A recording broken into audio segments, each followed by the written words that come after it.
বিশালগড় আমবাগান এলাকায় দীর্ঘ 25 বছর ধরে অবৈধভাবে চলছে পনির তৈরির কারখানা। নেই কোনো বৈধ লাইসেন্স, নেই কোনো পরিষ্কার পরিচ্ছন্নতা।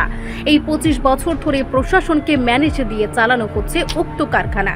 জানা যায়, হাপানিয়া এলাকার বাসিন্দা মৃত গৌতম কর এই ব্যবসা শুরু করেছিলেন।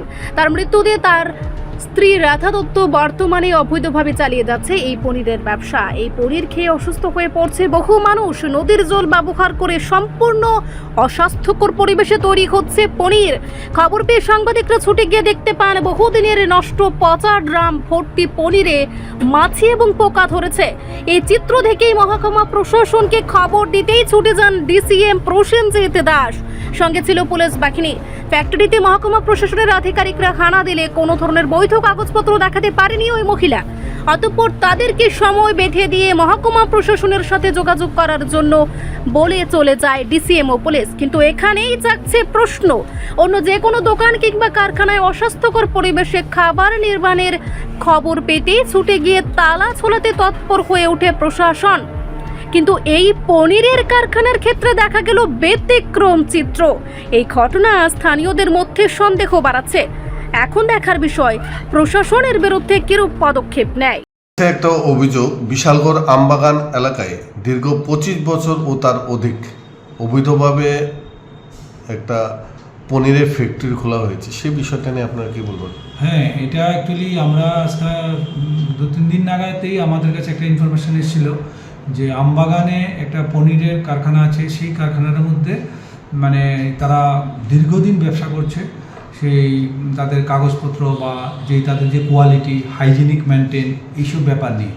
তো অ্যাকর্ডিংলি আমাদের কাছে নজরে আসার সঙ্গে সঙ্গে আমরা এনফোর্সমেন্ট টিমের সঙ্গে আমাদের বিভিন্ন আধিকারিকদের নিয়ে আমরা ওখানে যাই। গিয়ে যে তাদেরকে যে জিনিসটা দেখলাম, এখানে পনির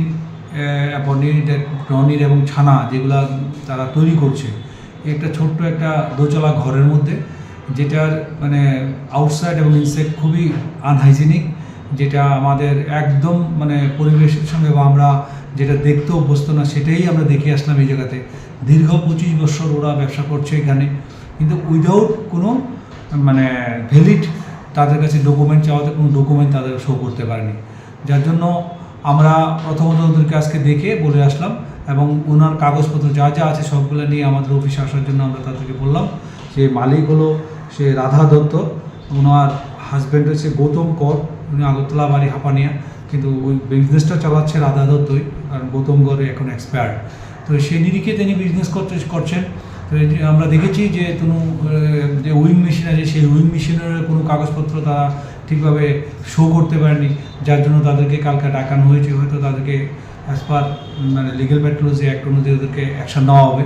তো পাশাপাশি আমরা এটাও বলে এসেছি কালকে আমাদের কাছে সমস্ত পেপার নিয়ে আসবে, তারপর ওদেরকে আমরা অ্যাকর্ডিংলি শোকজ করবো। শোকজ করার পরে যদি ওরা কাগজপত্র না দেখাতে পারে তাদের দোকান আমরা বন্ধ করে দেবো as per instruction of the authority.